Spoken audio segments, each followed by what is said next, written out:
আমাদের বাজেট আমাদের হাতে পৌঁছে দেওয়া হয় নাই, বুঝিয়ে দেওয়া হয় নাই। এখন এমতো অবস্থায় বাজেট শূন্যতার যে পরিস্থিতি আমাদের সাথে করা হচ্ছে, এটাকে আমরা মনে করি যে এই বর্তমান বিশ্ববিদ্যালয় প্রশাসন রয়েছে, তারা হয়তোবা চাচ্ছে ডাকসুকে অকার্যকর করে রাখার জন্য। অ্যালামনাই গ্রুপকে কানেক্ট করে এবং আমাদের বিভিন্ন শুভাকাঙ্ক্ষীদেরকে কানেক্ট করে তাদের মাধ্যমে আমরা টাকা এনে বিশ্ববিদ্যালয়ের কাজগুলো করতেছি। কিন্তু একটা নির্বাচিত ছাত্র সংসদ, তাদের তো কাজ না বাহির থেকে টাকা পয়সা আনা, তাদের তো কাজ না এভাবে এরোর দ্বারে ধরনা দেয়া। আমাদেরকে তো উচিত ছিল আমাদের ডাকসু কার্যকর হওয়ার শুরুতেই আমাদেরকে আমাদের বাজেট বুঝিয়ে দেয়া, যাতে করে আমরা শিক্ষার্থীদেরকে যে ইশতেহার দিয়েছি সেই ইশতেহারগুলো আমরা ঠিকমতো সম্পন্ন করতে পারি। কিন্তু আজকে আমরা টাকার অভাবে অনেকগুলো কাজে করতে পারছি না, বা যেগুলো করতে পারছি সেগুলো দেখা যাচ্ছে একটা প্রোগ্রাম আমি অ্যারেঞ্জ করার জন্য যে সময়সীমা নির্ধারণ করছি, সেই সময়সীমার অনেক অংশই আমাদের ব্যয় হয়ে যাচ্ছে টাকা পয়সা স্পন্সর আনার জন্য। এখন এরকম করতে গেলে আমরা কাজ করতে পারতেছি না। তো বিশ্ববিদ্যালয় প্রশাসনের কাছে আমরা অনেকবার গিয়েছি, আপনারা দেখেছেন, এবং তাদেরকে নানাভাবে মৌখিকভাবে লিখিতভাবে বারবার জানানো হয়েছে, অত্যন্ত নিয়মতান্ত্রিক উপায় তাদেরকে জানানো হয়েছে।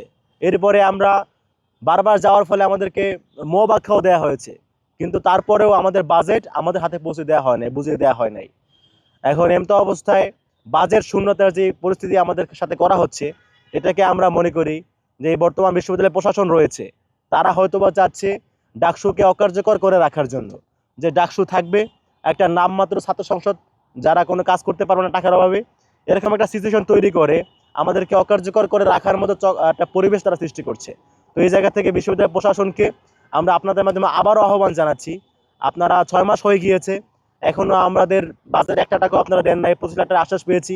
আপনি চিন্তা করেন, ডাকসুর আমরা 28 জন নির্বাচিত প্রতিনিধি, আমাদের প্রত্যেকের ইশতেহারে অনেক বড় বড় কাজ ছিল, অনেক বড় বড় কাজগুলো করার আমাদের সুযোগ ক্যাম্পাসে রয়েছে, কিন্তু আমরা শুধুমাত্র টাকার অভাবে এই কাজগুলো করতে পারছি না। যেখানে 25 লাখ টাকাতে একটা বাজেট আপনারা দেখেছেন নিউজ মাধ্যমে এসেছে, তো সেখানে এই 25 লাখ টাকা যদি 28 জনের মধ্যে ভাগ করেন, একজনের ভাই কত টাকা পড়ে এবং সেই টাকা দিয়ে সে তার ইশতেহারে কতটুকু পূর্ণ করতে পারবে। এখন বিষয়টা এমন না যে বিশ্ববিদ্যালয় ফান্ডে টাকা নেই, বিশ্ববিদ্যালয় ফান্ডে যথেষ্ট টাকা পয়সা রয়েছে, তারা বিভিন্ন জায়গায় সেগুলো ব্যয় করে। কিন্তু দুঃখজনকভাবে আমাদের যে ডাকসু, যেটাকে বিশ্ববিদ্যালয়ের শিক্ষার্থীরা ভোটের মাধ্যমে নির্বাচন করেছে, তাদেরকে তাদের যে প্রাপ্য বাজেট, তাদের যে অধিকার, তাদের যে কাজ করার সম্বল, সেই সম্বলটুকু দেওয়া হচ্ছে না। তো তারপরেও আমরা আসলে থেমে থাকার পাত্র নই। আমরা আমাদের ইন্ডিভিজুয়াল ক্যাপাসিটিকে কাজে লাগিয়ে, আমাদের বিশ্ববিদ্যালয় অ্যালামনাই গ্রুপকে কাজে লাগিয়ে এবং ঢাকা বিশ্ববিদ্যালয় বা ছাত্র সমাজের প্রতি যারা শুভাকাঙ্ক্ষী রয়েছে তাদের মাধ্যমে চেষ্টা করছি আমাদের কাজগুলো গুছিয়ে আনার জন্য। আপনারা জেনে আনন্দ